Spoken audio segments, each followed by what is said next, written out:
Esther Lungu held hostage? Chomba Kaoma's shocking letter reveals truth about Edgar Lungu's burial. Good day, viewers, and welcome to InspirAfrica Official. A new and unsettling twist has emerged in the ongoing saga surrounding the burial of former President Edgar Lungu.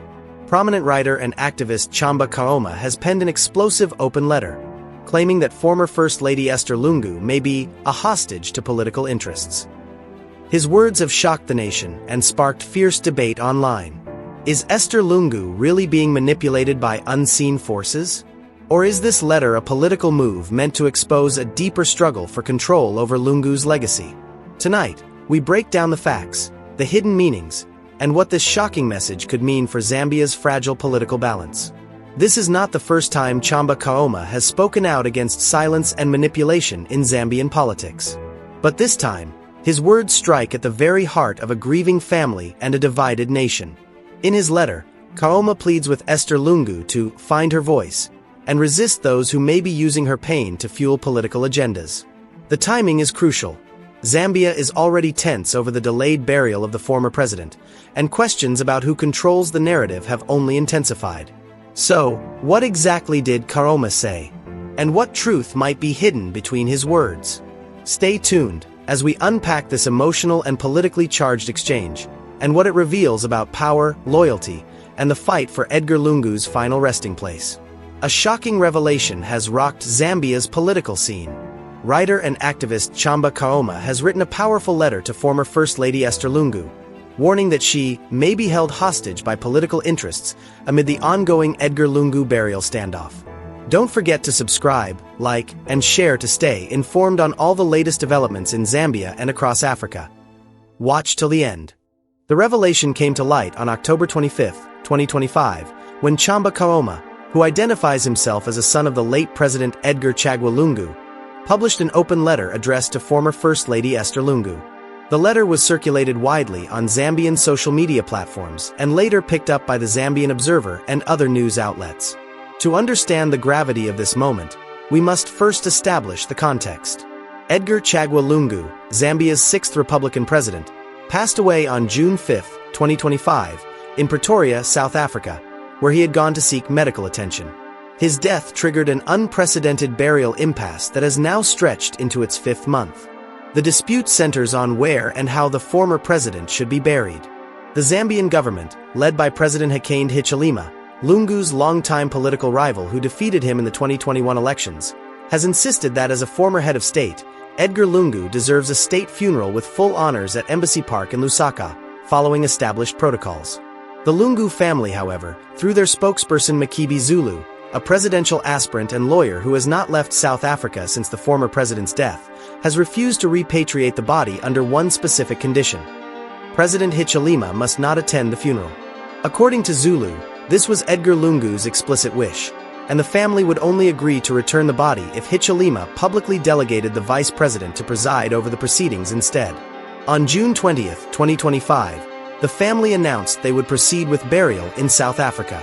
But 5 days later, on June 25, the Pretoria High Court suspended the burial after Attorney General Mulalo Kabesha filed a lawsuit. Then, on August 8, 2025, the court ruled that Lungu's remains must be repatriated to Zambia for a state burial, a decision the family is currently challenging. In his letter, Chomba Kaoma writes with the urgency of someone who has watched a situation spiral beyond recognition. His words are direct, his concern palpable.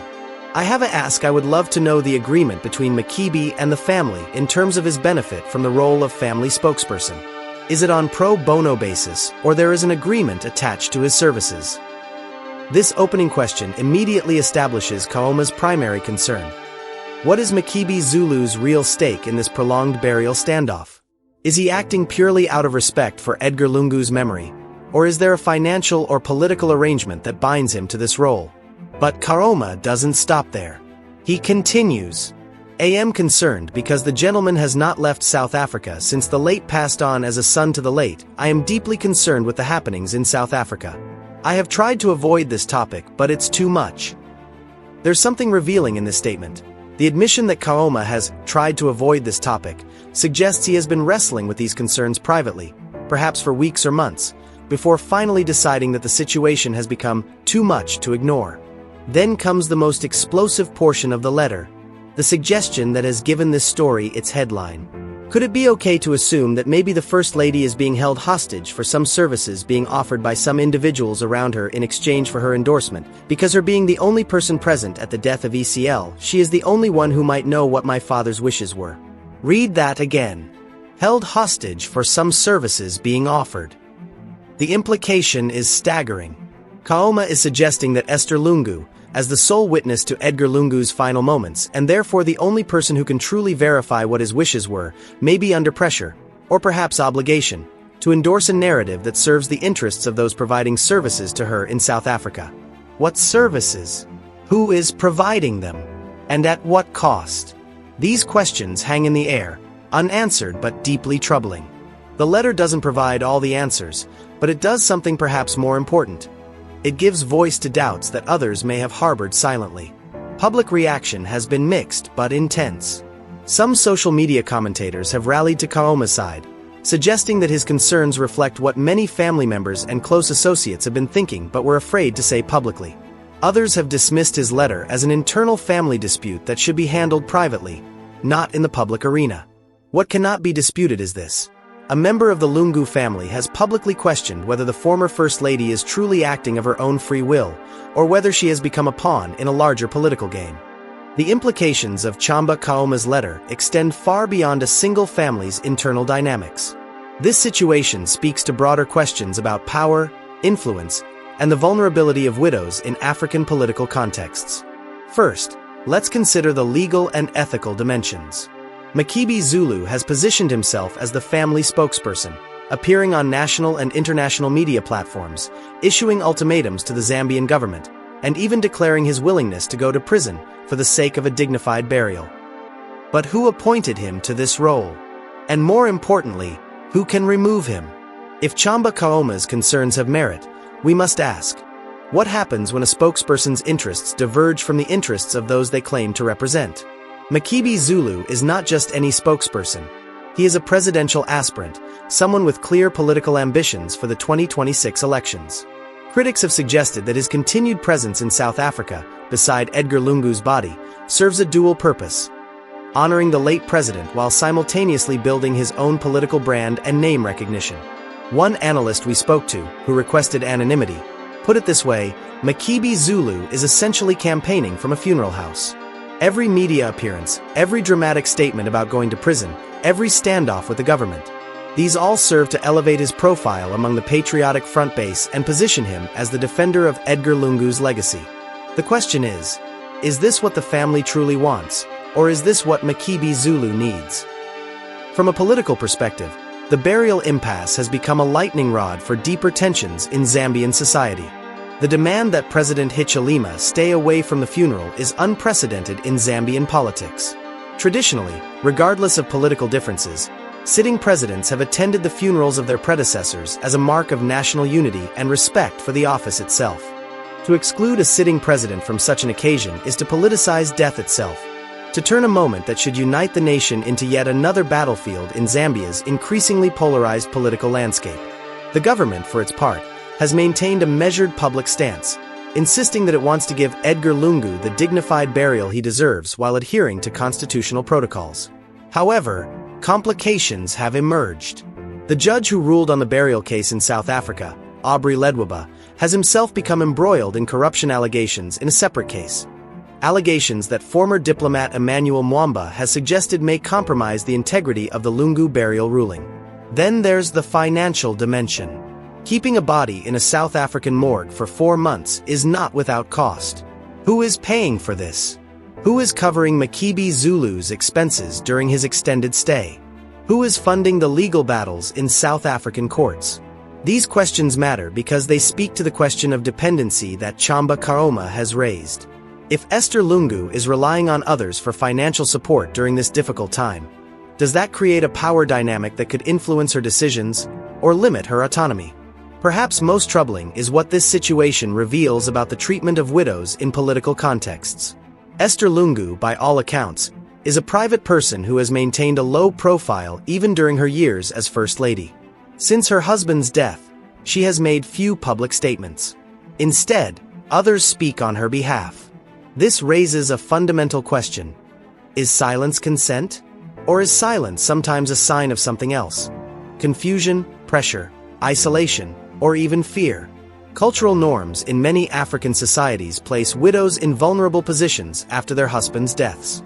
They are often expected to defer to male relatives or advisors, and their own wishes can be secondary to family or political considerations. If Chomba Kaoma is right to be concerned, then this case highlights how easily these cultural vulnerabilities can be exploited, especially when substantial political and financial interests are at stake. Several political observers have noted that the longer this burial impasse continues, the more it serves certain interests while harming others. The Patriotic Front opposition party benefits from keeping Edgar Lungu's death in the headlines, maintaining him as a martyr figure who has been denied proper burial by the government. Makebi Zulu benefits from his elevated profile as the defender of the Lungu legacy. But who is harmed? Perhaps Esther Lungu herself, denied the closure of properly mourning her husband. Perhaps the Lungu children, watching their father's memory become a political football.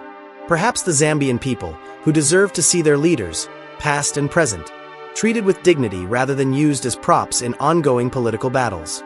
Thank you for watching today's documentary investigation into this deeply complex and troubling situation. Chomba Kaoma's letter has opened a door to questions that many have been afraid to ask, and regardless of what the final truth turns out to be, his courage in raising these concerns deserves recognition. As this story continues to develop, we will be watching closely. Will Esther Lungu speak for herself? Will other family members come forward to either support or refute Chomba Kaoma's concerns? Will the burial impasse be resolved through negotiation, or will it drag on through the courts for months more? These are not just questions about one family's tragedy. They are questions about power, about dignity, about the respect we owe to the dead and the living, and about what happens when political ambitions intersect with personal grief. We want to hear from you in the comments section below. Do you think Chomba Kaoma's concerns are valid? Should families have complete autonomy over burial decisions, even when the deceased was a head of state? What do you make of the 4-month impasse? And perhaps most importantly, if you were in Esther Lungu's position, would you feel empowered to speak for yourself, or might you too feel constrained by circumstances beyond your control? Share your thoughts respectfully. This is a sensitive matter involving real people experiencing real grief, so let's engage with both passion and compassion. We'll be back tomorrow with more news, more analysis, and more of the stories that matter across Africa. Until then, this has been Nakash for InspirAfrica Official. Stay informed, stay engaged, and most importantly, stay human. Take care, and see you tomorrow.